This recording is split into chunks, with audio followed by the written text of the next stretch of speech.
أعوذ بالله من الشيطان الرجيم بسم الله الرحمن الرحيم يا ربي بالمصطفى بلغ مقاصدنا واغفر لنا ما مضى يا واسع الكرم بسم الله الرحمن الرحيم قد نعلم إنه ليحزنك الذي يقولون فإنهم لا يكذبونك ولكن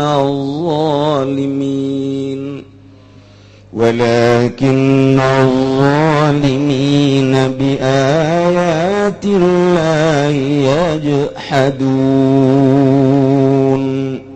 Allahu a'lamu bimaradiqad. Teman-teman litakiki utai kode kumedakan kade pakikna alamu teman-teman waru ingsun agung innahu insatuhune kalakuan esana tegese kalakuan iku yakti merihatinkeun ka ing sira Muhammad apa alladzi yaquluna perkara ka ngarucap ya kufar kabeh laka kadue sira minat taktibinya tanda saking ngagorohakeun fa innahu maka satuhune kufar iku orang ngagorohakeun ya kufar kabeh ka ing sira isri ing dalam jero atine li ilmi annaka sadikun karna waruhe kufar iku in annaka ing satuhune sira iku kang bener wa fikiratin lan iku tetep ing dalam qiraat wa fikiratin lan ing dalam qiraat suwiji mabit takhfif kalawan den entengaken macana la yakribunak ay la yansibunaka ilal kidbi tegese orang ngabangsakeun ya kupar kabeh ka ing sira maring goro walakin zalimina lam tetapi ni wong kang zalim kabeh wa dha'ahu maudhi'al mudmar ngadokonkeun ya Allahu ing awalimina ing dalam panggonan mudmar biayatillahi kalawan sake ayat Allah Al-Qur'an ditegese Qur'an ya jahdun iku kang angas kabeh ku kang angas ya zalimin kabeh yukadzibuna tegese gagorokeun ya zalimin kabeh walaqad kudzibat rusulun min qablika fasabaru ala ma kudzibu wa udhu hatta atahum nasruna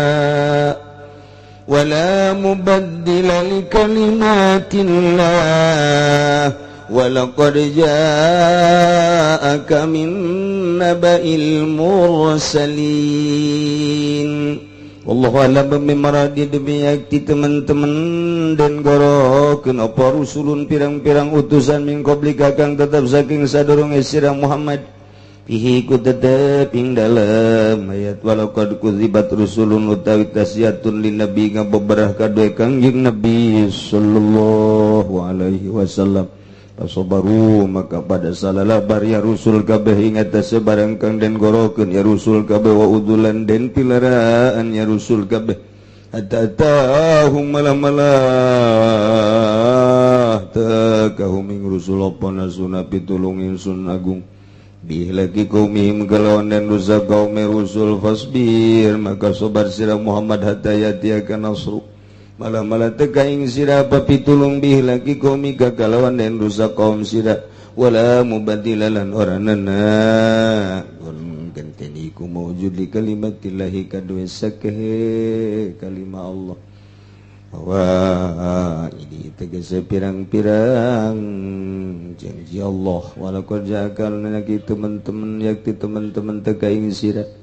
min naba'il mursalin opo berita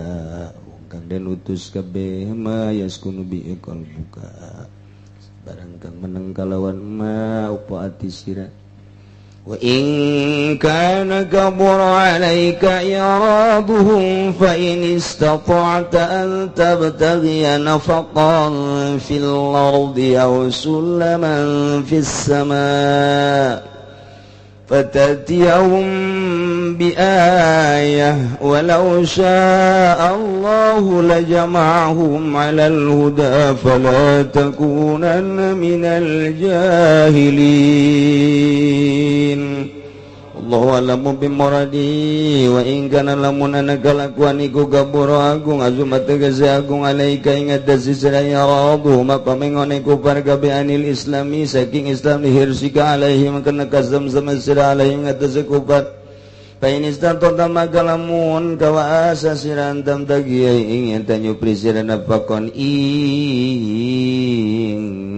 lubang sorban tegese dadalan tegese dadalan ning dalam bumi pilading dalam bumi ausulaman atawa tangga atawa tarajem musidan tegese ngon munggah bisa maing dalam langit fatatiau magan-gan isirahu min kufar bi ayatin kalawan ayat bimaktarahu saking barang kang kawe gaya kufar kabeh fafal maka migawe sirah mana ing mana anaka Bapal magami gawe sirah mana utai mana na iguan naga satu hunda sirah ikulat satu dalika ora kawas sirah dalika ing mangkono antad daugian nafakan asbir maka sabar sirah hatayakum Allah malah ngahukuman sapa Allah walau sya Allah lalamun ngarsakeun sapa Allah hidayatahum ing nuduhakeun ane kufar la jamahum maka yakti ngumpulkeun ya Allah min kufar alal huda ing atase pituduh walakin lam yasha dzalika lan tetapi ne orana ngersakeun ya Allah zalika ing mangkono hidayah falam yu'minu maka orang ngarimankeun ya kufar kabeh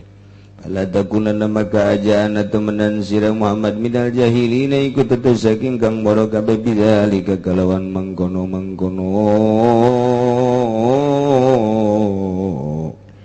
insyaallahu la jama'ahum.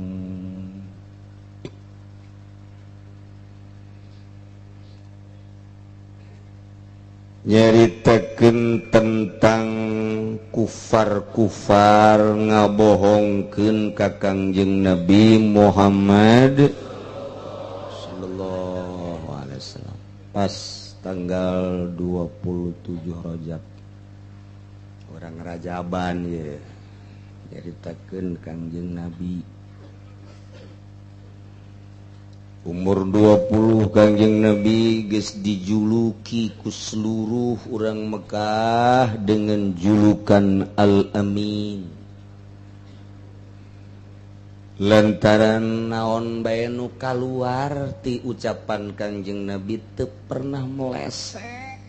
satai kuku aja. Tepat.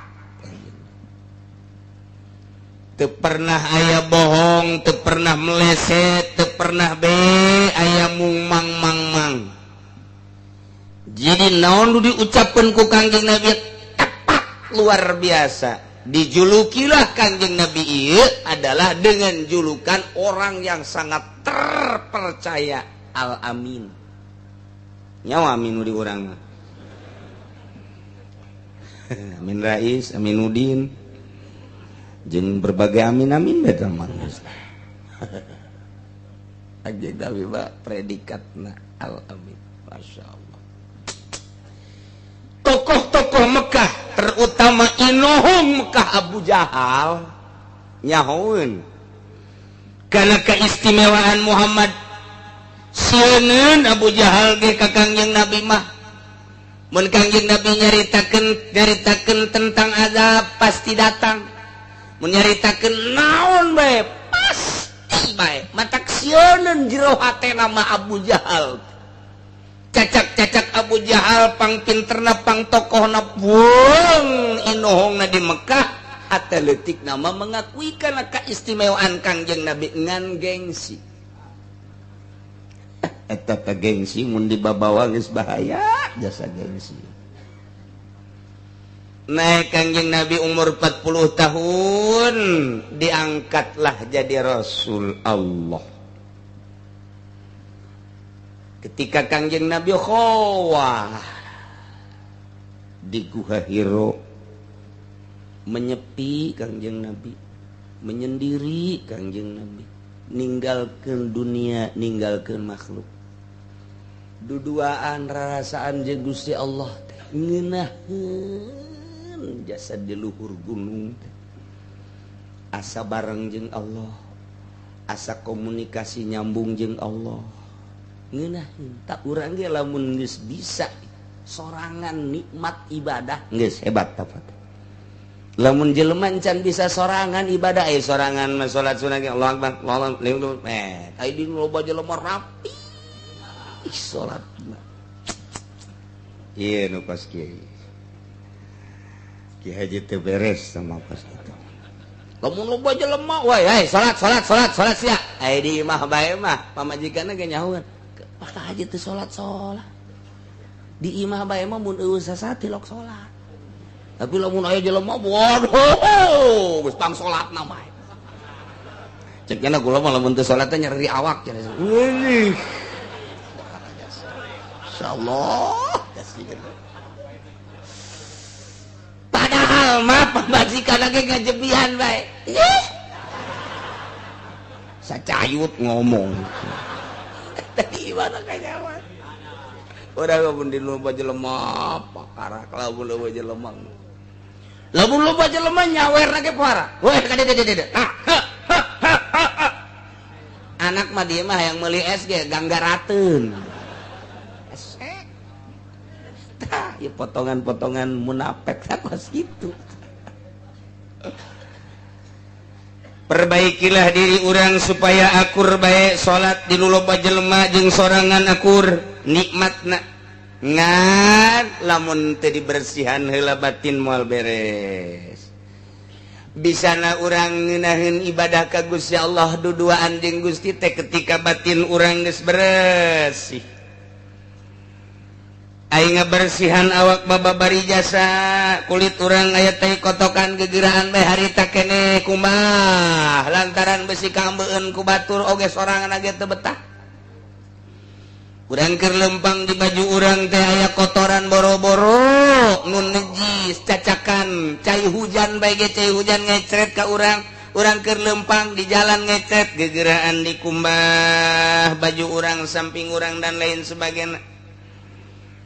atawa di leungeun urang di pipi urang aya hideungan harita keneh dilap teu betah tapi ieu takabur di jero hate teu pernah dikumbah hasud nu aya di jero hate teu pernah dibersihan ria nu aya di jero hate teu pernah we ku urang teh diomean datang ka paehnya na kos kitu bae moal aya ngeunah ibadah ka Gusti Allah bisa ngeunah soteh ibadah ka Gusti Allah eueuh nanaonan di jero hatena hiji we Allah sedengkeun cek Gusti Allah aing nyieun hate moal bisa diteundeun ku dua perkara lamun sia cinta dunia ka aing teu cinta mun sia cinta ka aing ka dunia teu cinta berarti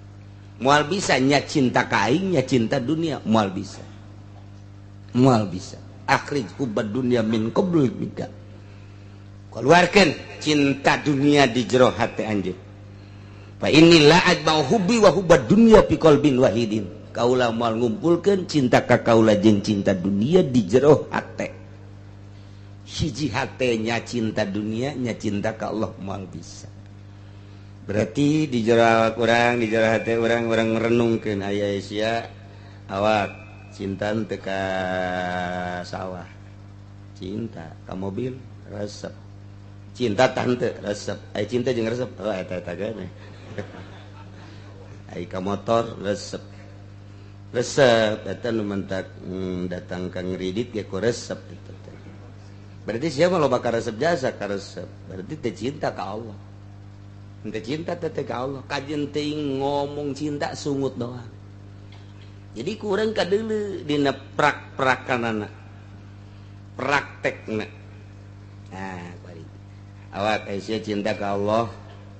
cinta ai kadeuleu dia henteu mantak teu boga henteu cinta ka dunia kunaon mobil teu boga motor teu bogana emang sia cinta apa teu boga eta mah bohong tak kos itu teh tah maka Allah henteu ka dunia henteu tungtung nama henteu gen eueuh cinta bae mungkin tafakur ngaranna dek datang gairah atuh cia cinta dunia aju atuh ulah dagang bae lain ulah dagang ulah resep dagang ngadagang bae sebab mungkinna loba kepentingan pamajikan mah pan kudu dibiayaan anak mah pan kudu dibiayaan masjid mah pan kudu dibangun majelis talim kudu dibangun ketika perang kan kudu dimodalan ulah sote cinta ari dagang mah terus jadi atuh cenah kiai hetu mah hese makana kudu ngaji ge makana kudu ngaji nu mentak ka ditu na aing mah moal cinta dunia cenah moal dagang awas ya mun teu dahar kumaha sia hah jadi atuh kudu belajar tadi mah tadi bae ngalaksanakeun lain jang aing mah ja aing mah geus teu cinta paling ge 2 piring aing mah sapoe tapi pan anak mah teu bisaeun teu akur jeung urang pikiranana pan pamajikan mah can akur pikiranana jeung urang atuh jang pamajikan jeung jang anak ya tanggung jawab urang tasawuf pamajikan henteu ulah diseret ti tasawuf jeung urang nu mentak tah ieu bangsa-bangsa kiai anu tasawufan teh can nyahoeun cara hirup can nyahoeun kumaha urang nyana tasawuf tilok dahar ti beurang tilok nginum kopi tilok nginum teh paling ge bukana jeung cai putih urang nyaba ka imah nyana ngahareupan urang tapi urang teh disuguhan kaparat tak kiai atuh tasawuf nyana bae eta mah atuh ji kumaha mun ngagoler di dinya teu make otak kata kiai kos kitu jakang jeung nabi ge jago puasa jakang jeung nabi ge jago zuhud pangjuhud moal aya tanding ka kangjeng nabi ketika aya tamu suguhan tamu mah tamunya namanya geus nya mah deuk puasa mah enggak endek teu ngadahar sanggup los tapi ketika aya tamu tanya geus dahar tan jan encan sarua sial cak tamu teh sudah teu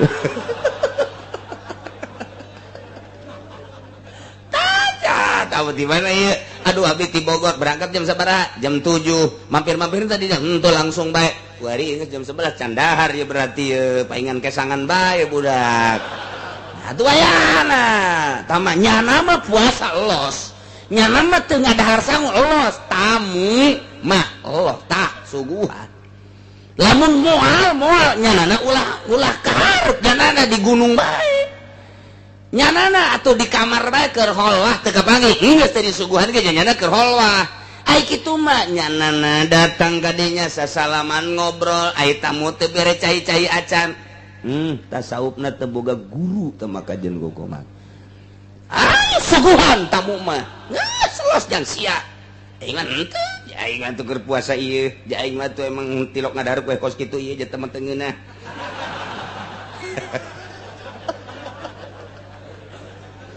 jadi lo urang dek tasawuf siga de ieu mah aduh cenah aing nyaba ka kiai anu aju kunaon nyana mah abong puasa bae aing teh dibere cai-cai acan sakeun teh aju ka ditu teh hayang aing lah kalaparan aing datang ka ditu tah eta salah teh kos kitu kangjeng nabi urang contoh si Abdul Qadir coba urang contoh unggal poe nyana puasa daharna ge geus saeutik jasanya nama kadang-kadang teu dahar ketika aya tamu disuguhan tingali dina manakibna jang susuguhna ge daging sabaraha sangu sabaraha nu beuki sangu nu beuki roti jang tamu Masya Allah jadi ulah sok dibawa diseret urang can tasawuf titah tasawuf jeung nya tungtung nama tasawuf henteu kalaparan mah geus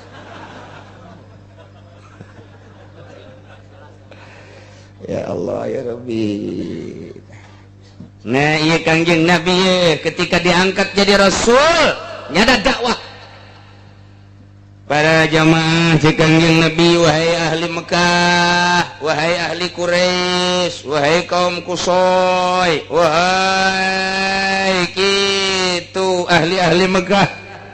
kaulah ieu adalah diutus ku Gusti Allah sebagai Rasul Allah sebagai utusan Allah dek nyampaikeun bahwa pangeran teh lain Uzza lain Lata lain Manat pangeran teh hiji Allah allazi khalaqas samawati wal ard cakangjeng Nabi kula ieu adalah rasulna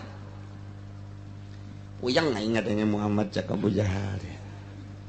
ai urang teu percaya punya nama telok bohong tapi pan kuari berita teh asa ku galedeg bae pan aing. Ai kamari mah segala berita-berita nu karar itu ku aing masih dianggap keneh, tapi pan ieu mah berita geus lain lalagan ngarobah pangeran urang. Ku urang geus diminyakan pangeran, ku urang teh geus disuguhan pangeran. Ku ari titah robah pangeran urang cenah ka Allah nu teu kedeuleu ku mata urang. Ya si Muhammad kumaha? Ge. Jadi kieu Muhammad. Jadi edan ngadadak Muhammad. Teu beres ya Muhammad ieu. Nah robrolnya jeung barisna. Jahat. Naon? Apana eta Muhammad berarti log bohong? Heueuh ti log bohong nama. Aing geus nyarti jasa eta budak bener jasa bener. Tapi pelebah ieu mah nya urang deuk ngabenerkeun bae. Jitu ke heula ih. Ke heula ulah ka heula. Tapi kan nyana eta lamun engke ku urang teu dipercaya ajung ke nyana nyaritakeun ku gara-gara urang teu percaya siksa kumaha? Ku eta aing sieun ge. Abu Jahal aing sieun ka Muhammad sebenarnya mah. Jadi dihareup mah biasa jada teh tulak cangkeng ditukangeun mah sieun, kanu bener mah sanu teh sieun. Kanu jujur sanu teh sieun, sieun kabeh ge kanu jujur mah. Nu mantak jawara tilok kadegetan kiai kunaon? Sieun. Sieun ku jujur ai ku jelebana mah sapira kiai ditikem ge atuh ya, komo leutik mah. Tapi ku jujurna, naon sebabna? Jero hate aing kanyahoan ku nyana. Pan bisa kanyawan pan al mukmin miratul mukmin. Mukmin teh kaca jelema mukmin. Urang lamun ngaca kanu sahandapeun, ye atuh hebatan aing salat sia mah aing mah make sunah sia mah henteu kaca ngaranna teh. Naek teh kanu akur, ja akur teh budak kacana. Dikaca ku urang teh sia jeung aing akur, teh salat sia 2 rakaat aing rakaat teh salat dan sarua kaca kan ngaranna. Aya deui teh naek ka luhur, itu mah loba salatna. Aing mah rada saeutik ngaca tah. Rada kurang tah teu loba omong tanya teh. Geus teu loba omong tah keur ngaca tah. Keur ngaca. Deuk bae aya deui kiai. Nyana mati peuting ge hudang bae zikirna ge teu eureun-eureun mulai geus. Malah ka ditu lah aing. Malah kunana nih sia teu nyaho bae. Bung. Si eta mah kadang-kadang katebakeun bae tah. Mun aya nanaon teh jadi kumaha eta urang geus sia bae ka ditu. Aing embung isin, emang kurang deh. Atuh pan geus sia mah. Aing mah ngiriman bae tah ka ditu aing mah embung. Kurang gitu. Geus loba ngomong. Selantaran pan aing mah loba kabeuki keneh. Di nomor HP aing loba HP nyasar. Nyasar kumaha sia? Geus aing kanyawan nomor HP aing bae ku kiai eta mah geus kanyawan. Geus aing mah hatur salam bae. Teu kuateun ngaca ngaranna al mukmin miratul mukmin. Kanu sahandapeun mah wani, kanu sasama mah wani, barang kasaluhureun lain gelut, lain gelut mah sapira kiai disintreuk ge ngancleng.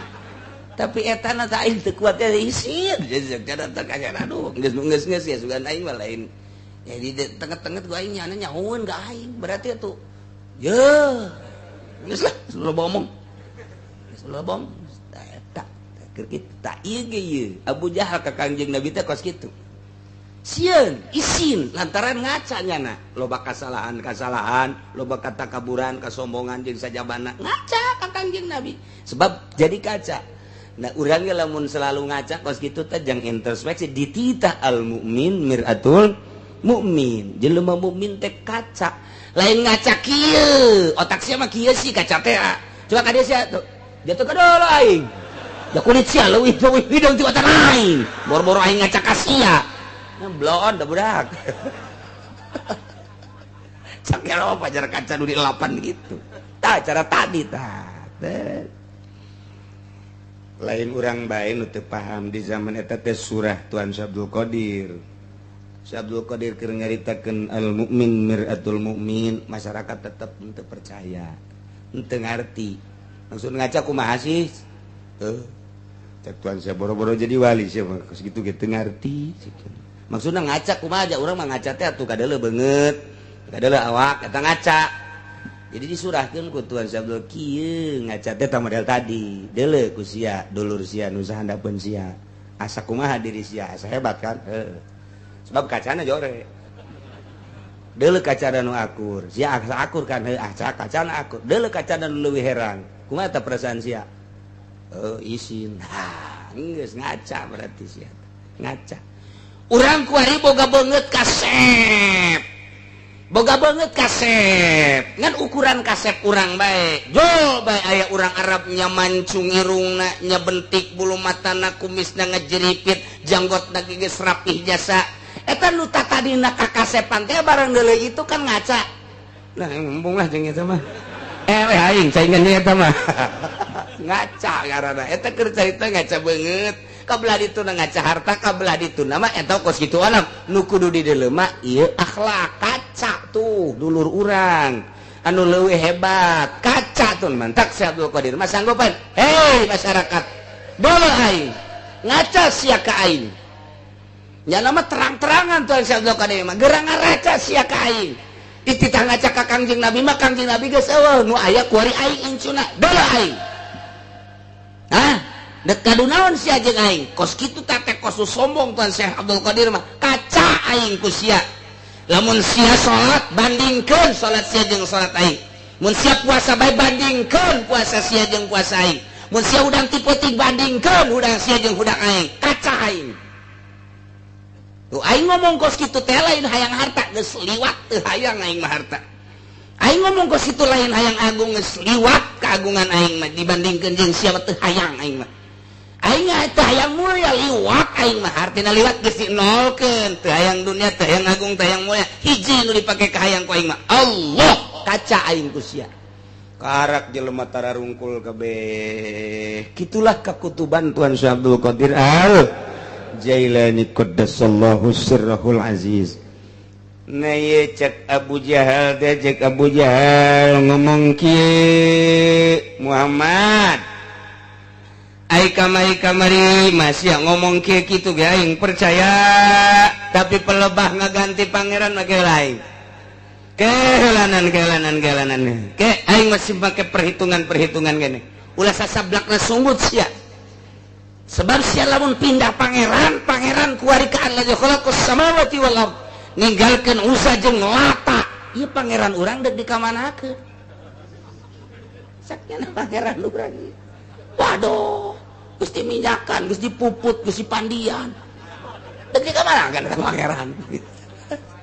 kos tu bener tapi ondo eta ngomong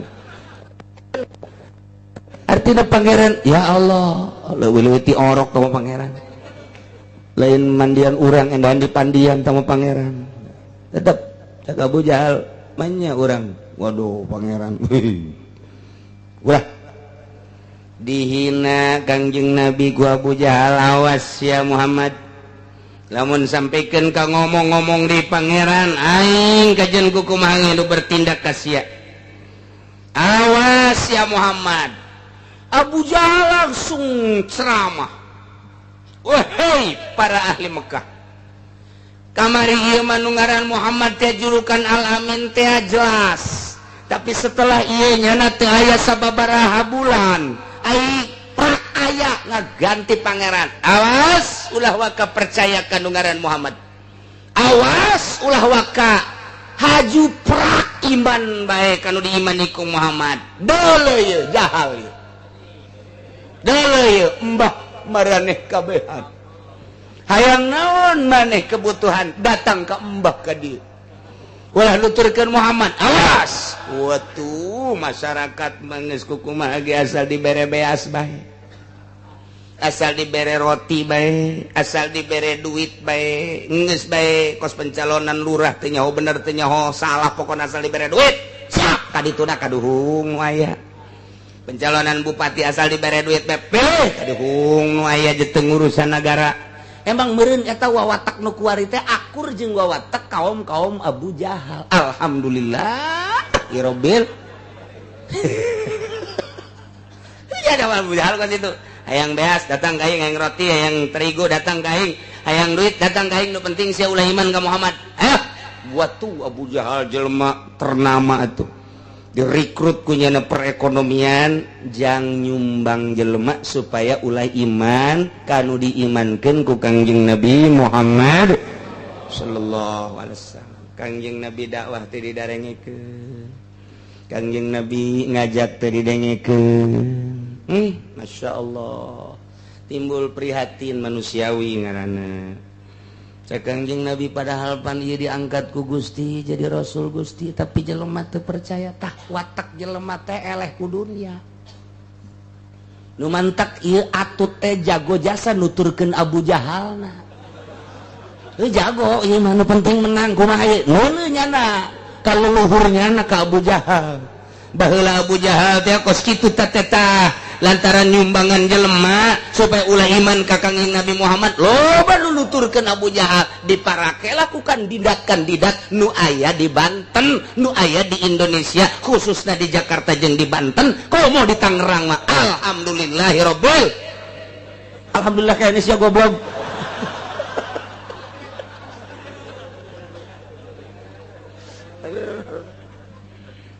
jadi orang lamun maca sejarah kabaca kabeh kita kos kitu tah ya Allah ya Rabbi kamari supermi di beda sabaraha ngaku atuh sia tuh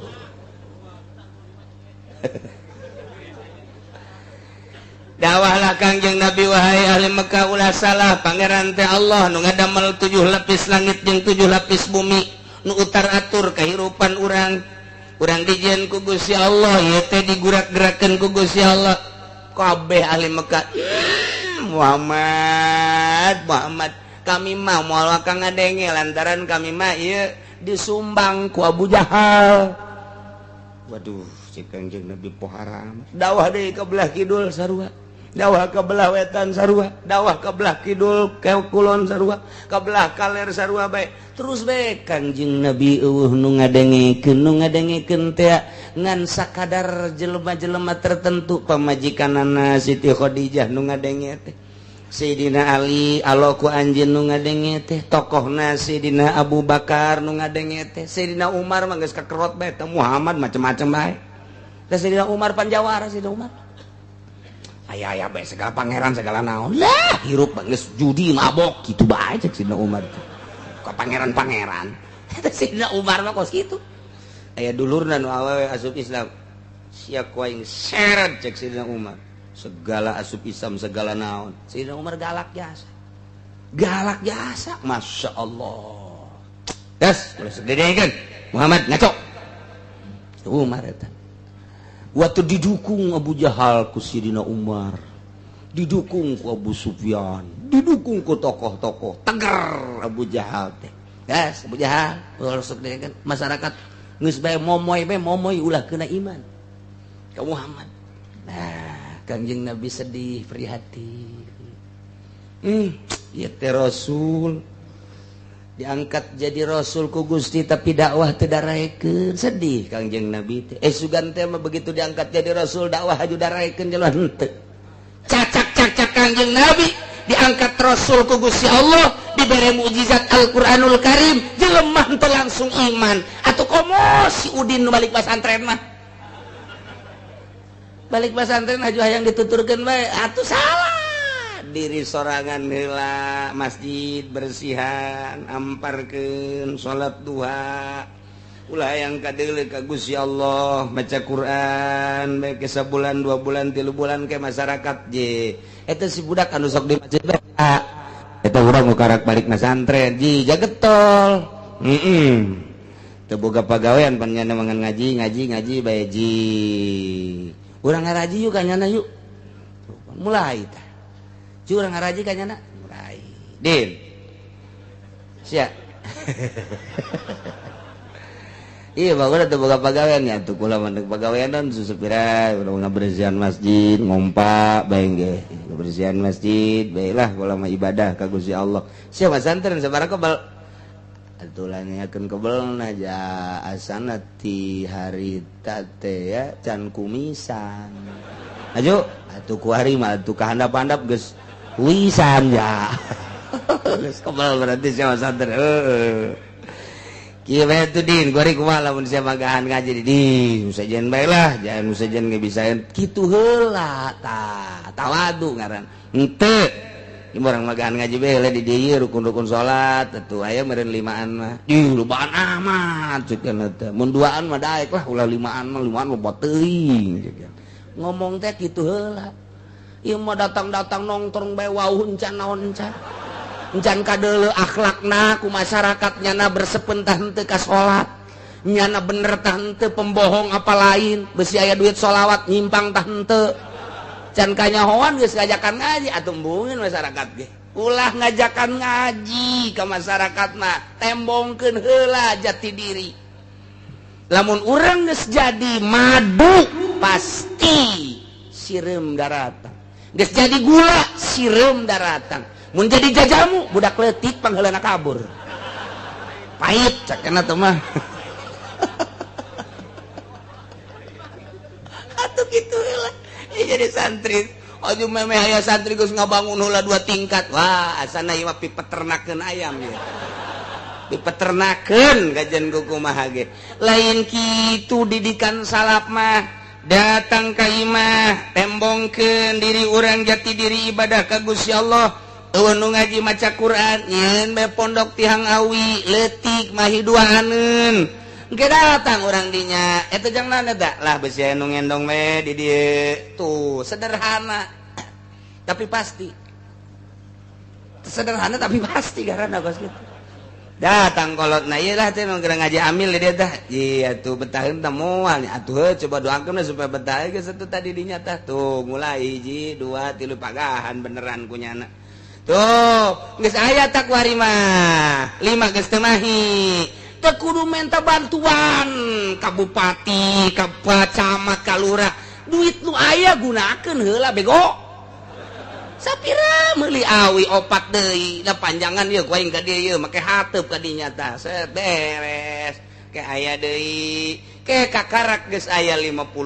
santri aya nu sugih ka dinya ceng sia magan ngaji bangunna ku tegep ieu lah sategep-tegepna kula bae ieu pondokna rombeng dibangunkeun nya ku mangajinya ih mangaji ge resep keneh kan ka dunia ulah sok bungan bangun nu batur lah heulanan henteu mangaji mah ieu mah tuh neangan maneangan bae tuh eta hebat kan bahasa teh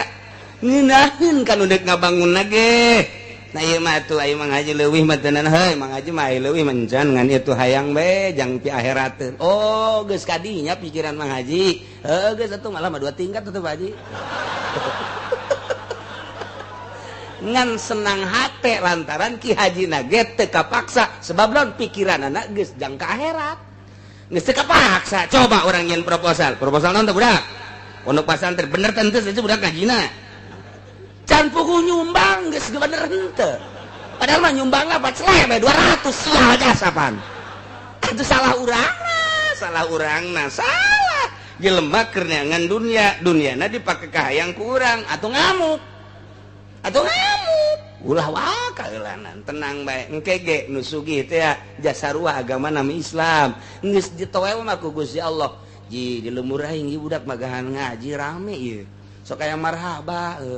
pondokna bocor teh budak tah je kentengna dibeuli bae kitu ku aing kena kahujanan atuh geus atuh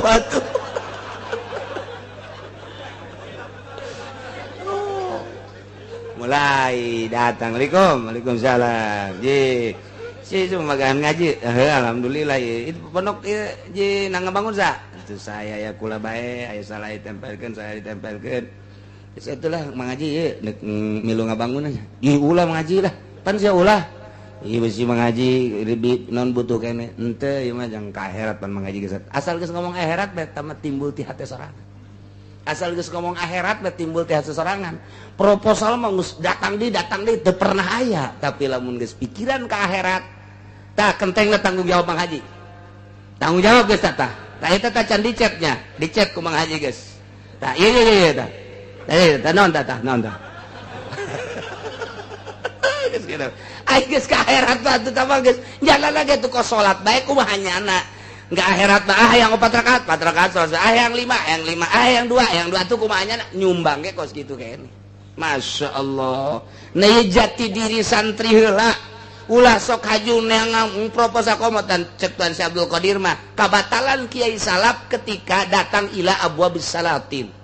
ketika datang ka lawang-lawang sultan ka camat ka lurah ka bupati batal jadi kiai na engkena boga bangunan doang moal didengekeun ilmu Allahna eta cek Tuan Syekh Abdul Qadir matak tinggal dituturkeun bae kurang dihadiahan kudu izin ka Tuan Syekh Abdul Qadir matak kiai nu sok nyebarkeun proposal teu izin ka Tuan Syekh Abdul Qadir teh mah kos kitu dihadiahan ongkoh tapi izin teu boon teh mah kiai ulah geus bae aceuna eueuh nu nyumbang ya tunggu sakitu ayana paket heula tauhid ku urang dihareupeun Allah. Naya Kangjeng Nabi teh manusia prihatin lantaran dakwahna dibohongkeun. Lain bae Abu Jahal, Abu Sufyan jeung Abu nu lainna. Bahkan seluruh masyarakat geus diomongan bahkan disumbang ku Abu Jahal kita ngabohongkeun Muhammad. Kangjeng Nabi kan manusia tetep bae ketika dibohongkeun mah ngerenyed hatena sedih. Aya kasedih Kangjeng Nabi kadang-kadang ngurucut cai mata sedih dibohongkeun ku masyarakat cek Kangjeng Nabi boro-boro sadunya cacak-cacak di Mekah ge ieu geus dibohongkeun sapoe 2 poe 3 poe 5 poe terus datang ka saminggu datang ka sabulan masih keneh dibohongkeun sedih Kangjeng Nabi taya turun ayat malaikat Jibril mawati Gusti Allah Jibril sampaikan ke Muhammad lantaran Muhammad Rasul aing teh keur boga kasedih sampaikan gara Jibril disampaikan ku malaikat Jibril ieulah ayatna nu ku urang dibaca qad na'lamu innahu la yahzunuka allazi yaqulun nyata jelas aing nu agung cek Gusti Allah nyaho jasa sanyana kalakuan yakin ucapan-ucapan Quran kupar-kupar ucapan-ucapan kupar bentuk ngabohongkeun ka anjeun teh geus ngajadikeun sedih ka anjeun Muhammad kasedih anjeun teh ku dibohongkeun ku kala kapirin-kapirin dipimpin ku Abu Jahal aing nyaho cak Allah tuh mentek ieu aya teh ngabeberah nenangkeun Kangjeng Nabi supaya Kangjeng Nabi tenang ulah loba pikiran ka dieu ka ditu ye Muhammad fa innahum la yukadzibunaka eta kafirin di Mekah teh lain ngabohongkeun ka anjeun di jero hate ilmihim lantaran nyana nyarahun annaka shadiqun anjeun bener teh Abu Jahal nyahoun bahwa anjeun bener Abu Sufyan nyahoun bahwa anjeun bener termasuk kekentong kafir gitu kene masyarakat nyahuan ke anjeun bahwa anjeun makan bener jero hatena mah tetep mengakui karena kebenaran ngan manehanana ieu teu daekeun ngajelaskeun sebab manehanana ieu merasa terkalahkeun nu mantak tenang be Muhammad aing nyaho cek Gusti Allah kami nyaho nu agung nyaho kana kasedih anjeun bahwa anjeun teh dibohongkeun ku para kapirin tapi sabenerna mah kapirin teh lain ngabohongkeun ka anjeun ku hate ngan sakadar sungut doang sebab nyahoeun bahwa anjeun teh bener tuh walakinnadh-dhalimina bi ayatillahi yajhadun mun hayang nyaho Muhammad eta nu zarolim nu ngabohongkeun ka anjeun teh teu ka anjeun mah ngabohongkeun sote bi ayatillahi yajhadun nyana angas nyana teu percaya teh ka ayat Allah ai ka maneh mah nyana ge percayaeun ketika anjeun nyarita nyana percaya teu percaya sote teu percaya ka ayat-ayat Allah anu disampaikan ku anjeun ketika anjeun nyampaikeun ayat-ayat ti kaula cak Gusti Allah bahwa pangeran teh allazi khalaqas samawati wal ard bahwa pangeran teh qul huwallahu ahad Allahus samad lam yalid walam yulad walam yakul lahu kufuwan ahad tak teu percaya sote ka ayat-ayat Allah adapun ka anjeun mah percaya atuh pan percaya ka Kangjeng Nabi Muhammad berarti percaya ka ayat atuh ai ka ayat teu percaya ai ka Kangjeng Nabi na percaya pan teu ka harti ieu mah nenangkeun Kangjeng padahal mah teu percaya bae geus teu percaya ka ayat Allah berarti ka Kangjeng Nabi na ge leuwih komo tetapi ku Gusti Allah ya ditenangkeun pikiran Muhammad Kangjeng mah ieu mah percayaeun teu percaya ge ka ayat-ayat Allah atuh lamun dilempengkeun mah atuh komo ka aing tapi ente supaya tenang Kangjeng Nabi jadi tenang tuh kok saya hiji lalaki hayang ka hiji awewe anu gelis ai praktek eta tadi nama lindek-lindek japati ai ka bladena embung ditolak mentah-mentah tidak ada cinta pada diriku Waduh barang dijelet dari surat nanti yang pahara jasa etapannya ngalentuk baik terus baik tengen dahar tengen sare aya babaturan saya kunaon ngalamun meta dele surat barang di dele suratna bener baik dengan singkat kata-kata gini perlu diperhatikan ambo sakumaha tiluhuran ke atasan ban perlu diperhatikan mah tuh ban sakumaha naon baik bahwa kedekatan saya terhadap kamu tidak ada lain kecuali hanya sebatas kenal saja. Tidak ada cinta dalam hatiku untuk dirimu. Sekian Sarwiti. Kejam jasa banta batu. Pohara jasa tanpa bahasa. Nges kedinding haling deui nu manteknya ngalentuk bae. Tak kapagi ku babaturanana. Sabener nama lain teu bogoheun. Aing nyaho jasa, aing leuwih deukeut ka Sarwiti tibatan sia. Sebener nama ayah teh nama bogoheun ka sia ngan ieu mah nu mantaknya ngomong kitu sote tah etanya na geus dijodohkeun ku bapakna jadi geus sia ulah sok nyeri hate bogoheun saha sih teu bogoheun ka sia pan sia mah deuleu jeung bulan ge teu jangan sia pan tenang da ka hate tenang padahal atuh lamun bogoheun bae teh ditarima teh tapi pan nasihat geuleuh lain teu bogoheun ka sia mah atuh pan buktina awe-awe nu itu ge kan barogoheun ka sia eta mah ku sebabnya na geus dijojokeun eta teh mah urusan bapak kan teh mah kaditu hak peto bapak teh mah geus eta teh mah sadar we oh kitu ja atuh aing leuwih nyaho ih bogoheun ke ieu sok ngomong-ngomongkeun sia bae padahal mau ngomongkeun teu bogo ngan disumputkeun eta mah sumputkeun pan jadi tenang kayaknya oh gitu nya tuh geus biasa da arti sih geus biasa lamun aya nanya deui bogoheun ngan nya na geus dijodohkeun ai kitu onam cek nya teh sugan aing mah lain kitu nu mantap geus ulah sok di pikiran geus pokona mah urang neangan deui hayang nu putih ka Lampung aya gede adat hayang nu hideung Brebes hideung tapi nurut mending mana teh sia hiji-hiji acan temen kitu aya putih gede ada teu hayang aing ngadon ngajang jauh aing hirup aya nu nurut hideung teu hayang aing boga aing teu pangtresep-tresepna kana hideung ajo aku batu malah kakawin aing malana tuh jadi ku Allah dinasihatan tuturkeun dia nasihati Gusti Allah ya tuh masyaallah fa innahum la yukadzibunaka Muhammad ulah sok sedih ulah sok prihatin kufar teu ngabohongkeun ka anjeun pisirri di jero hatena mah da nyahoeun bahwa anjeun teh bener walakinaz zalimina wa bahu walakinaz zalimina bi ayatillahi yajadu ngan nu zalim teh kufar-kufar Mekah eta mah teu resepeun teh ka ayat ka anjeun mah resepeun masyaallah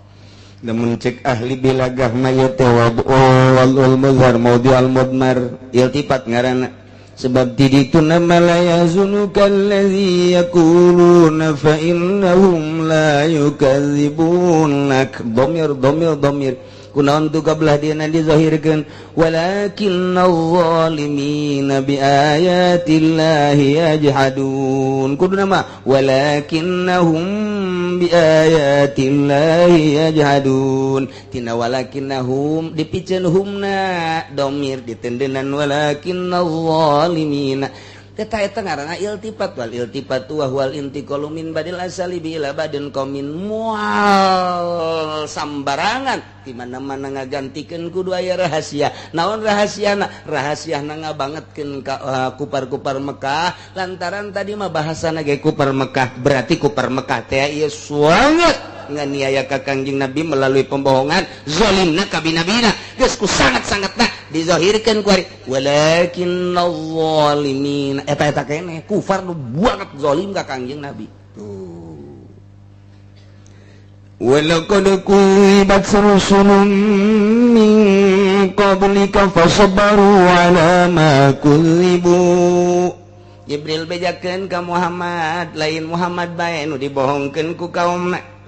nyata jelas kuzibat rusulun rasul-rasul nu baraheula ge Kangjeng Nabi Musa, Kangjeng Nabi Isa, Kangjeng Nabi Harun, Kangjeng Nabi Sulaiman, Kangjeng Nabi Daud, Kangjeng Nabi Ibrahim, nenek moyang bapa moyang baheula tetep kuzibat rusulun min qablik. Sanjan anjeun Muhammad tetep rasul-rasul nu baheula ge horenganan dibarohongkeun.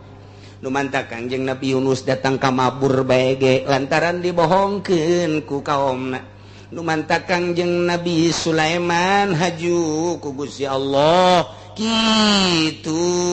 diturunkeun heula darajatna eta tadina dibohongkeun ku masyarakatna. Numanta Kangjeng Nabi Daud Kangjeng kabeh Kangjeng Nabi Musa datang ke kuara dibohongkeun heula ku kaumna. Jadi cerita-cerita Rasul teh datang ka jaya bae dideuleuh heula perjuangan anak Muhammad. Rasul-rasul nu baheula ge tetep bae dibarohongkeun heula ku kaumna. Ke mun dideuleuh perjuangan anu mantep kakarak ujung-ujungna arariman. Mantak tenang bae Muhammad kakarak sakitu mah. Yeuh walaqad kudzibat rusulun. Geus dibarohongkeun rasul-rasul nu baraheula min qablika memeh anjeun. Ieu teh nenangkeun ka Kangjeng Nabi. Tapi rasul-rasul nu baheula teh terus bae dakwah qasabaru ala ma kudzibu. Salalabar kana pembohongan-pembohongan bahkan lain sakadar sakitu wa uzu dianiaya. Dianiaya. Teu saetik nabi-nabi rasul-rasul nu dianiaya ku para kaum-kaumna. Tapi tenang bae terus bae helanan hatta atahum nasruna sehingga engke datang ka kaum pitulung kaula lamun geus nyanang geus teu bisa ojah para rasul para nabi dalam rangka dakwah teh engke keputusan terakhir mah aya di aing pitulung aing nulungan eta rasul cek Gusti Allah eta mah aya di aing mungkin ku aing digempakeun mungkin ku aing dibere galedeg mungkin ku aing dibere angin mungkin ku aing dibere hujan teh urusan aing jang nulungan rasul teh kos kitu ujungna. Muntak atuh baheula teh Kangjeng Nabi Lut mah kaumna lantaran ngabohongkeun ka Kangjeng Nabi Lut. Kangjeng Nabi Lut na geus teu ojah dibalikeun jelema raragagan langsung ka neraka. Coba eta. Masyaallah, masyaallah, masyaallah.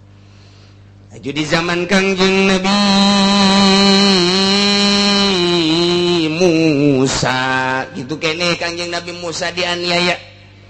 Dan lain sebagainya ke cerita-cerita nabina luar biasa tak eta pitulung aing tak nu mantap kurang ge kuari sebagai warasatul anbiya kakarak anu puletak peletik mata tangga ulah dianggap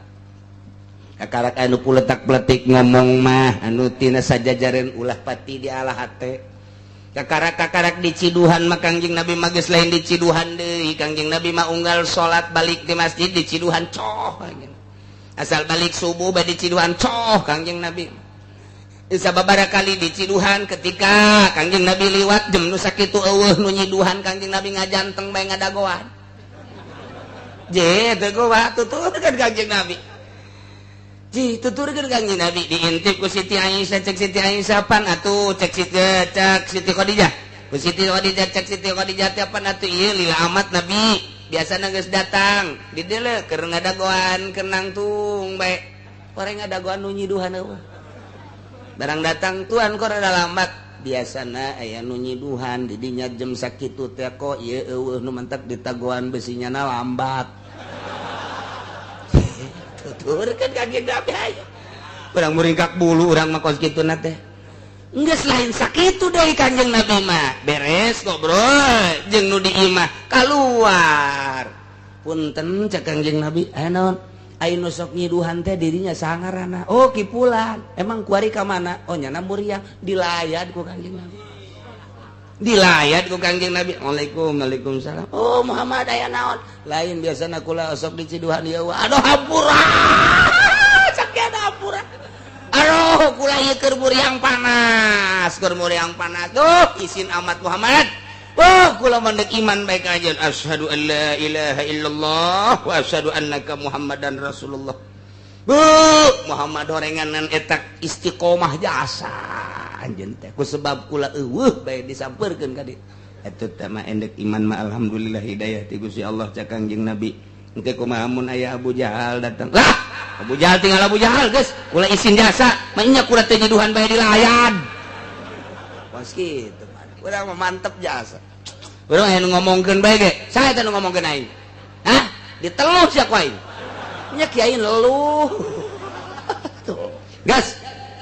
urang diundang ngariung ka tetangga aya si anu moal aing moal datang ka dieu emang urang aya si eta satungtung aya si eta aing moal atuh ngagedean mah masalah Kangjeng Nabi mah diciduhan dilayatnya nama diomongkeun doang teu datang-datang acan geus pisahan deuk kumaha deuk jadi panutanana kudu nama datang kadinya biasa ngomongkeun deui alhamdulillah atuh sapa ku urang langsung ku urang sopanan geus geunah ya Allah ya Rabbi geus ditata ku Kangjeng Nabi contoheun urang uswatun hasanah unggal maulid uswatun tapi deuk irahan nuturkeunana urang tuh ya Allah wala mubaddila li kalimatillah teu aya nu bisa ngagantian kana katentuan Allah kana janji-janji Allah lamun Allah geus dek nulungan dek dirusak ku gempa dek dirusak ku angin dek dirusak ku hujan ku banjir dan lain sebagainya saha nu neuk bisa ngagantian la mubaddila li kalimatillah walaqad jaaka yakin geus datang ka anjeun min nabail mursalin berita-berita mursalin anu bakal nenangkeun ka hate anjeun geus Muhammad kuari mah tenang bae ulah sok haju sedih ulah prihatin kakarak dibohongkeun sakitu nu bara heula mah leuwih ti kitu kakarak timbul tenang ka Kangjeng Nabi mudah-mudahan urang kabehan bisa nyontok ka Kangjeng Nabi bisa nurutan Kangjeng Nabi bisa nganut ka Kangjeng Nabi sehingga urang diaku sebagai umat Kangjeng Nabi di akhirat jaga urang disyafaatan ku Kangjeng Nabi urang di barokati umil Quran Al-Fatihah. Bismillahirrahmanirrahim. Alhamdulillahirabbil alamin arrahmanir rahim maliki yaumiddin iyyaka na'budu wa iyyaka nasta'in ihdinas siratal mustaqim siratal ladzina an'amta 'alaihim ghairil maghdubi 'alaihim waladdallin. Bismillahirrahmanirrahim. Wa qala ghairuhu lan ngucap sapa lian khalifah tawallah hamlar wausi nanggung hamila tawallah ngarapawa ing nanggung sirah Sayyidina Hasan sapaki Bashar ibn Malik wa dakhala lan manjing ya Bashar bihi kalawan ngagawarasi Ali ibn Ziyad ngatas ibn Ziyad wa huwa lan utawi ya Bashar ya gulu iku ngajab ya Bashar hada syarang ikilai kisiran Pagodiba maka bendu sapa Ibnu Ziyad min kauli saking ucapan ya Bashar Bagolalan ucapan Ibnu Ziyad ing lapan ta'idha alimta maka tatkala waruh sira annahum ing satuhune iya husan kadzalika iku mangkana khairan nas kalima patah tahu maka kenapa mata ini sirah ing husan wallahi supaya usan demi Allah lanil tamini khairan abadan para mereka sirah saking usan ing kebajikan dan salawasat wala alhakan maka lan yati bakal nemakan temenan isun kaing sirabihi kalaan husain summa kadimahu kari-kari temeka ya Ibnu Ziyad ing Bashar pabaraba maka muka ya Ibnu Ziyad unukau ing gulune ya Bashar wa qala tabulan ngucap sapa setengah ulama ina Yazid bin Muawiyah ing satun Yazid bin Muawiyah wa ikut Yazid alladzi qatala kang mateni ya lagi qatila Husain ingkang ngabunuh ing Sidina Husain. Urang lamun nyaritakeun Sayyidina Husain berarti inget ka Karbala. Alhamdulillah kaula geus nyaba ka maqam Sayyidina Husain ka Karbala. Masyaallah. Hese nyaritakeunana keindahan Karbala. Keindahan kitu makom Sayyidina Husain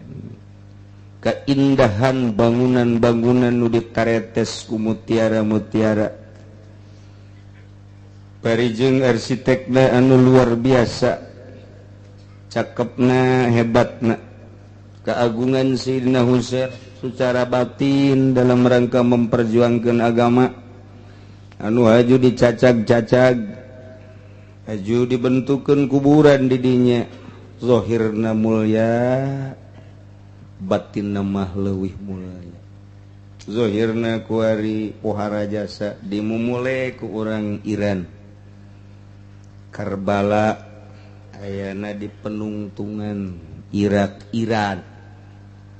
ta eta teangan haju leuwih urang ditu mah datang ka makom Sayyidina Husain di lawangna bae lawangna geus diciuman sujud diletakkan diciuman terus datang ke jero makamna ge nu teu cerik-cerik kabeh bahkan aya peragaan kitu duka terhadap Sayyidina Husain tak ieu teh aya jelema dipeupuhan dada teh dipeupuhan jadi aya hiji babacaan di Iran anu mengenang karena kedukaan tertinggal Sayyidina Husain dibunuhna Sayyidina Husain jadi nyana teh ieu tah kadu bandeng dudak dada teh bahkan lamun haul Sayyidina Husain 10 Asyura tah ieu dibocoran yang datang ke kaluar getih ratusan ribu manusia ketika haul Sayyidina Husain antara Irak jeung Iran berbagai negara nu darareukeut Syriana Jordana terus di Mesir daratang ka dinya lempang ratusan juta manusia eta mah makom Sayyidina Husain geus pohara jasa padahal dina thariqah teh Kangjeng Nabi Allah ngawurukan malaikat Jibril kita ngawurukan Kangjeng Nabi malaikat Jibril diwurukan ku Kangjeng Nabi ngawurukan Sayyidina Ali ngawurukan Sayyidina Husain jadi nu kaluar ti dina Husain seluruh thariqah jalur mana bae Naqsabandiyah Qadiriyah wa Naqsabandiyah Khalwatiyah Utsmaniyah Ghazaliyah Satoriyah gozak wabeh ti ditu dapan kitu tah Kangjeng Nabi Sayyidina Ali heula kemudian Sayyidina Husain kemudian Zainal Abidin kemudian kaina gitu Ja'far ta eta terus datang ke Kiwari tapi eta dianggap Syiah jadi Syiah eta urang mun carita Syiah eta teh tiba heula ge ayangan Syiahna lain Syiah nu ihda asyara Syiah anu kuaripan nu salah ge Syiah anu fikihna Ja'fariyah ai Syiah nu baheula mah Syiah golongan Husain eta mah atu Sunni na Syiah nu kuari anu berpanta menjadi 11 panta ieulah anu henteu diakui ku ahli sunnah wal jamaah ieu keur carita urang wallahu alam ke di akhirat mah nyanggakeun ka Gusti Allah urang mah tetep bae ngahawatirkeun mentak geus nyaho mah kieu paingan guru-guru geus teu kudu nyaba ka Sayyidina Husain cukup di imah bae hadiahna geus teu kudu datang ka Iran ka ditu ka Karbala lantaran ningali makom Sayyidina Ali sakumaha disembah mantap Wahabi di Arab di Saudi Arabia na eta teh ngaharamkeun ziarah gegedena mah eta ka Syiah tah akhirna mah disak kompet daunkeun kabeh geus diharamkeun padahal ai ziarah ala urang manu dititah ku Kangjeng Nabi atuh masalah urang ge bisa ngaharamkeun ziarah model ala Iran haram tambah geus kos kitu mah sujud di lawangna keneh sujud di hareupeun makom cirik di makomna diciuman makomna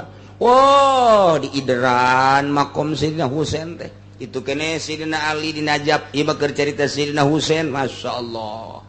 akhirna mah kula ge sarombongan dek babacaan nu biasa ge cek kula geus cukup bari nangtung bae lantaran kabeh kos kararitu geus cukup hadiah langsung bari nangtung langsung keluar bae lain teu menghargai ke Sayyidina Husain tetapi orang daripada jadi fitnah di ditu teh gitulah keayaan makom Sayyidina Husain indahna kabina-bina agungna kabina-bina zahiran wa batinan aju kuari dibangun sedemikian rupa bangunan geus hese nyaritakeunana meureun triliunan tama bangunan lantaran ditaretes kemudian handap lagi hese nyaritakeunana beungeus lah iyalah Sayyidina Husain bahkan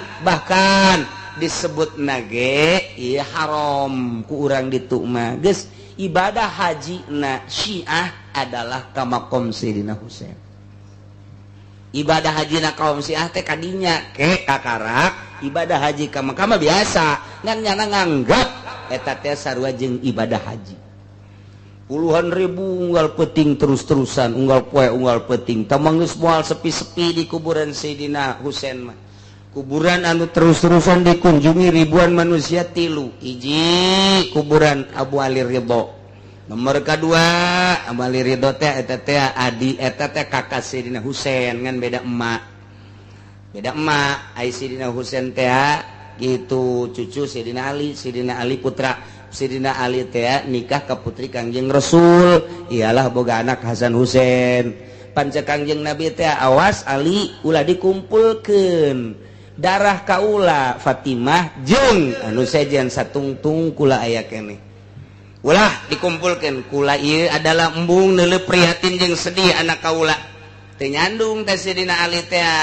begitu Siti Fatimah maot kawin deui ka Sayyidina Ali boga anak lah ngaranna Abul Fadl Abbas kunyahna ti Abul Fadl geus adik kakak Sayyidina Husain jeung Abul Abbas tah eta teh Abul Abbas tah disebut Abul Fadl ieu adalah adikna lantaran Sayyidina Husain mah ti heula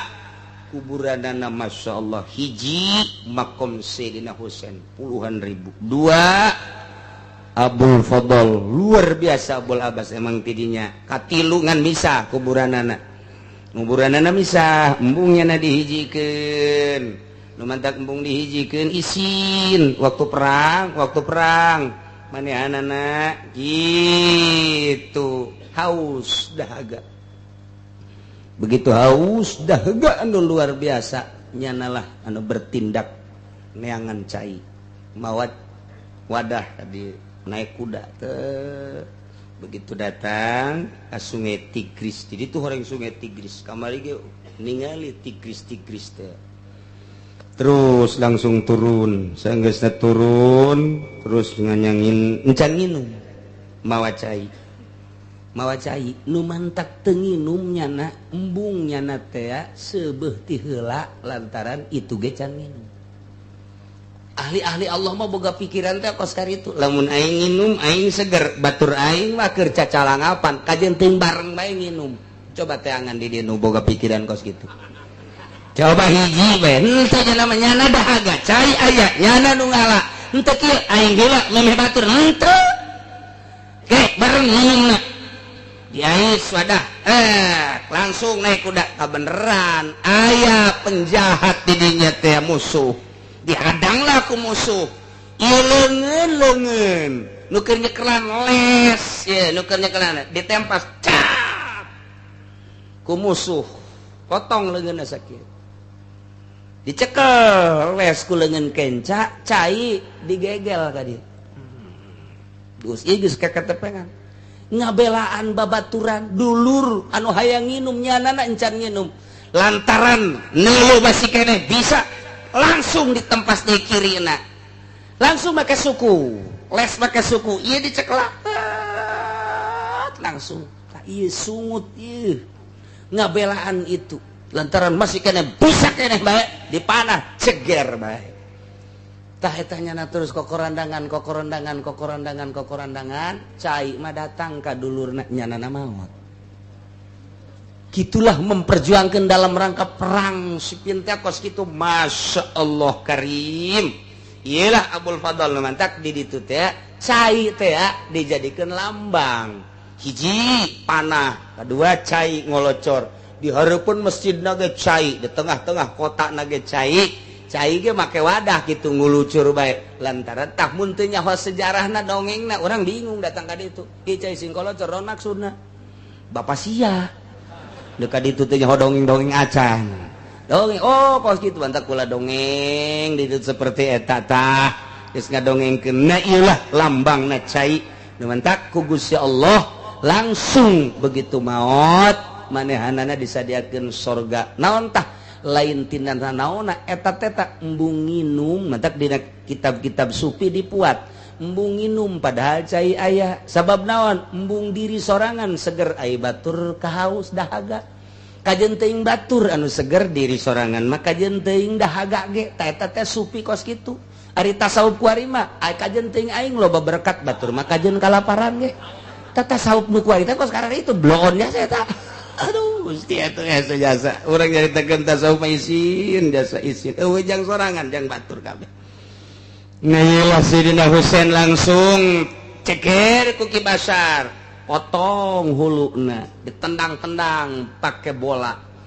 awakna dicacag hatena diremes-remes Sayyidina Husain teh digeger sakumaha ngegelna hindun ka hate